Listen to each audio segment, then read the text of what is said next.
गिबियावनो बयखौबो आंनि चेनेलाव बरायनानै लाग्रोबाय। आसा खालामो बयबो मोजाङैनो दङ। दासिमनि मोननैसो खौरांफोरा जाबाय।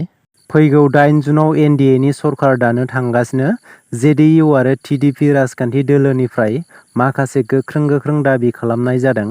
बे गोख्रों दाबिफोरखौ बिजेपि दोलोआ गनायाब्ला फैगौ 8 जुनाव सरकार दानाया फेलें जागोन नामा? बेयो मोनसे सोंथि सिखांदों। मख'नो गोनांदि थांनाय 4 जुनाव बिसायख'थिनि फिथाइखौ फोसावनानै होबाय। बे बिसायख'थिनि फिथाइखौ नोजोर होयोब्ला मोनफ्रोमबो राजखान्थि दोलोआनो गाव हारसिङै सरकार दानो हानाय मासिखौ देरहानो हायाखै। अदेबानि गासै 543 मासिनि गेजेराव 272 मासि देरहानो हायोब्लासो मोनसे राजखान्थि दोलोआ हारसिङैनो सरकार दानो हायो।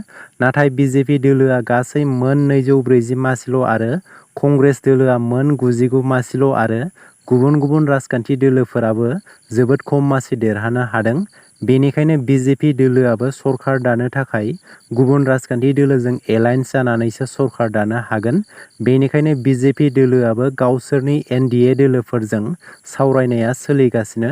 बेनिफ्राय नोजोर होयोब्ला बिजेपि एबा एनडिए एलायन्स हान्जायानो सरकार दागोनखौ मिथिनो हायो। मानोना बिजेपि दोलोआनो हारसिङै मोन 240 मासि देरहानो हाखादों। बेनिखायनो फैगौ 8 जुनाव एनडिएनि सरकार दानो थांगासिनो। बेखौ लानानै जेडिइउ आरो टिडिपि राजखान्थि दोलोआ माखासे गोख्रों दाबि खालामदों। बिथांमोननि दाबि बायदिब्ला फैबाय थानाय समाव मदि सरकार एबा बिजेपि सरकार बुंनो मोननाय नङा। बेनि सोलायै फैबाय थानाय सरकारखौ एनडिए एबा एनडिए एलायन्स सरकार होननानैसो बुंनांगोन। बेजों लोगोसेनो जेडिइउ आरो टिडिपिनिफ्राय सा 8 मन्थ्रिनि दाबि खालामदों। गुबुन गिदिर बिफानाव मन्थ्रि मोननांगौनि दाबि खालामदों जेडिइउ आरो टिडिपि राजखान्थि दोलोआ। मानोना बिजेपि दोलोआ जेडिइउ आरो टिडिपि दोलोजों एलायन्स जानानैसो सरकार दानो थांगासिनो।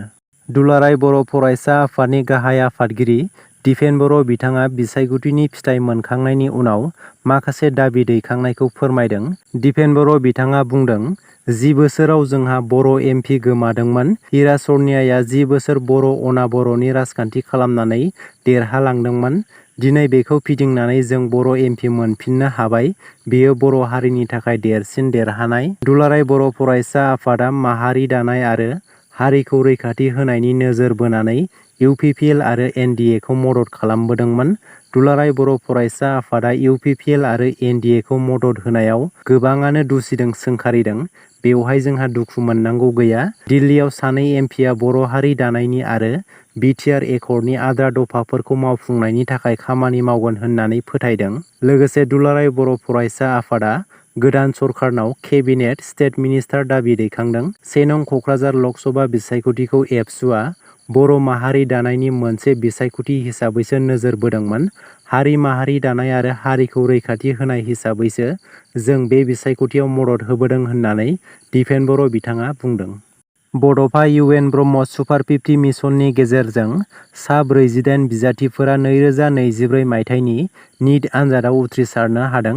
बिटिआर सरकारनि दैदेननायाव बड'फा इउ एन ब्रह्म सुपार 50 मिसननि गेजेरजों बिटिआरनि मोनफ्रोमबो ओनसोलाव आइपिएस, आइएएस अफिसार बानायनायनि थांखिजों सिगां समनिफ्रायनो बड'फा इउ एन ब्रह्म सुपार 50 मिसनखौ लादोंमोन।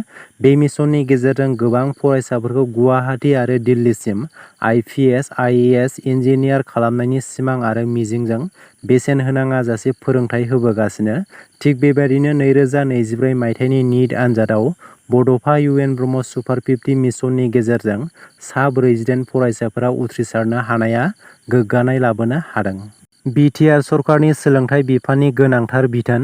दिनैनिफ्राय फरायसालिनि थाखो फोरोंथाइ होनाय समा सिगांनि बायदिनो जाफिनसिगोन। रायजोआव बिदुं दुंखावनायखौ नोजोर होनानै बिटिआर सरकारनि सोलोंथाइ बिफाना थांनाय 25 मे खालाराव गासैबो सरकारि आरो सरकारि नङै फरायसालिफोरनि थाखो फोरोंथाइ होनाय समखौ सोलायना होदोंमोन।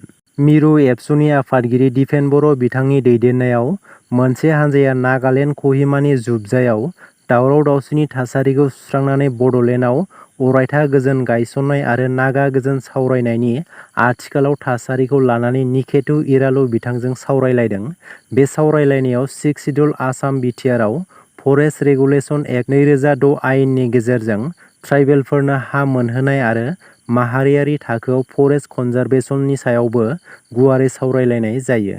लकसभा बिसायख'थिनि फिथाइ फोसावखांनायनि उनाव आसामनि गिबि मन्थ्रि डक्टर हिमन्त बिश्व शर्मा बिथाङा खौरांगिरि मेल लानायनि गेजेरजों माखासे गोनां बाथ्राफोरखौ फोसावनानै होदों। बिथाङा बुंदों, फैगौ नबेम्बर दानाव पन्चायतनि बिसायख'थिखौ खुंफुंगोन।